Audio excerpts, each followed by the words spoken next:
The major alliances which divided the world into thirds were constantly at odds with each other, seething with hatred. And yet, war had still not broken out. They simply erected walls and set their withering gaze upon their enemies from afar. This was because of the cost that war, at least at that stage, would carry.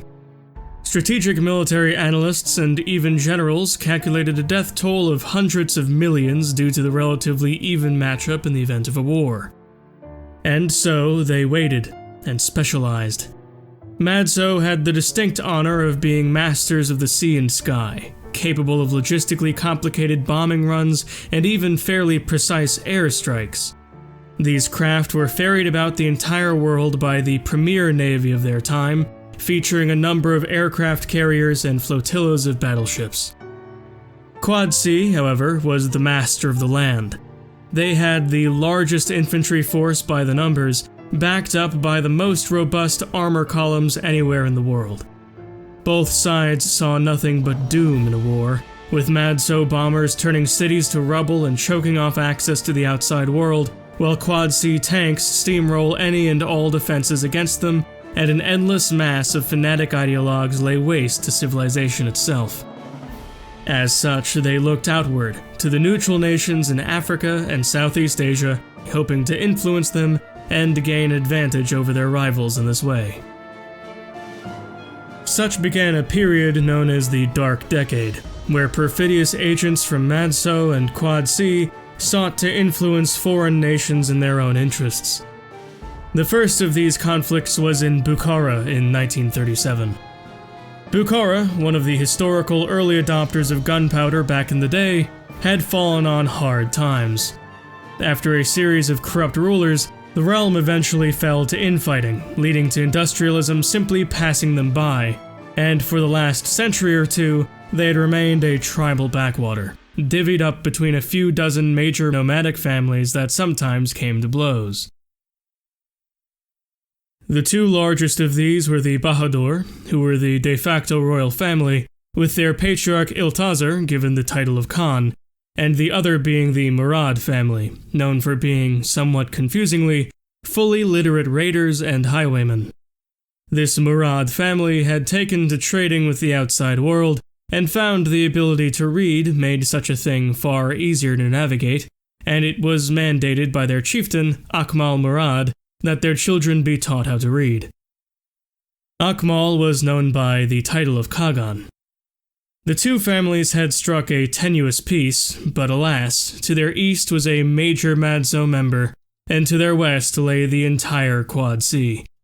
Thus, that fragile peace came to an end when Madso representatives came to the Bahadur family, offering significant investment and floating the idea of centralizing control over Bukhara, all in exchange for joining their alliance.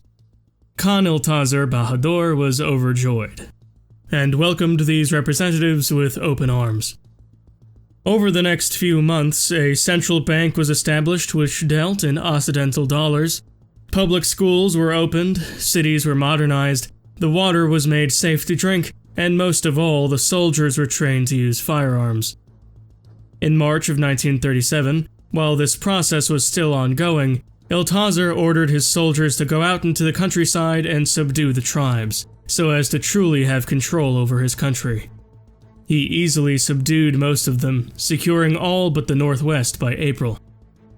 The main point of resistance here was coming from the deeply ingrained Murad family, though they would have fallen too were it not for the machinations of Quad C. They offered Akmal survival, offered him life in exchange for renouncing his god and replacing it with Brojikism. He accepted, and soon the money and arms came flooding in.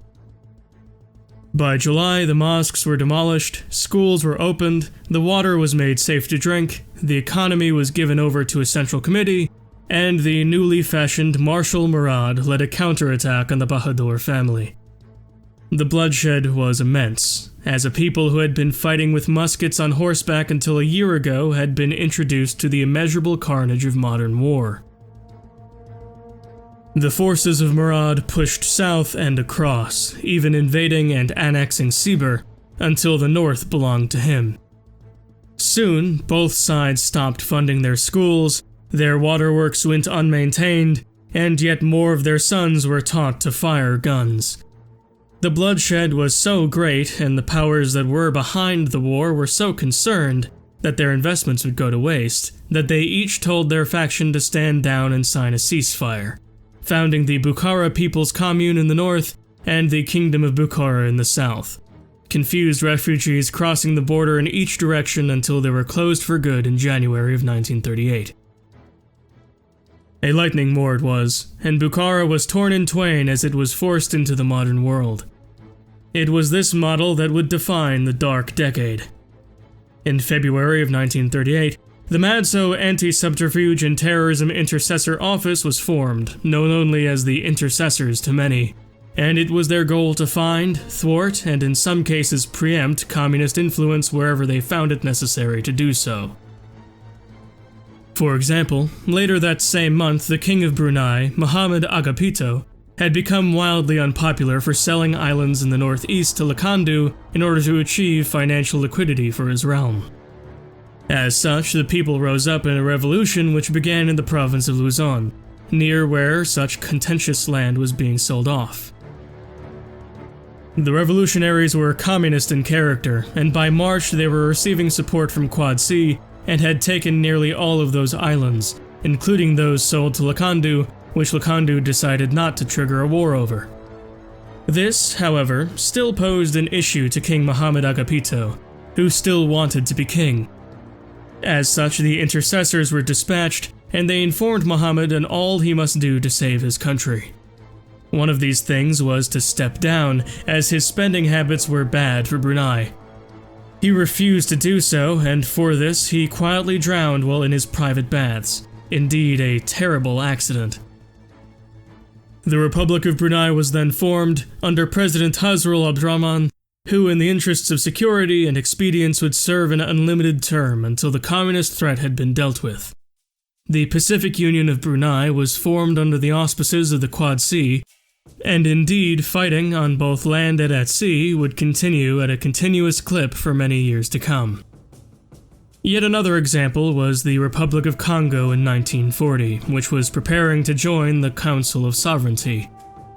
As such, the Quad C founded the Liberation of Young Countries Assistance Network, known by their acronym of LICAN, who performed the mirror purpose of the intercessors, aiming to spread communism in ways that allowed Quad C to avoid culpability for and help local movements to evade detection by the intercessors.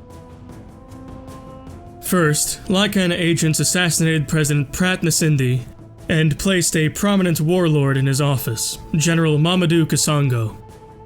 The fragile country fell apart overnight, and while General Kasongo had no problem maintaining the north with the help of Malian volunteer troops, the south was another story altogether, leading to the intercessors taking notice and funding about a dozen rebel groups in the south, since none were necessarily suitable for direct rule.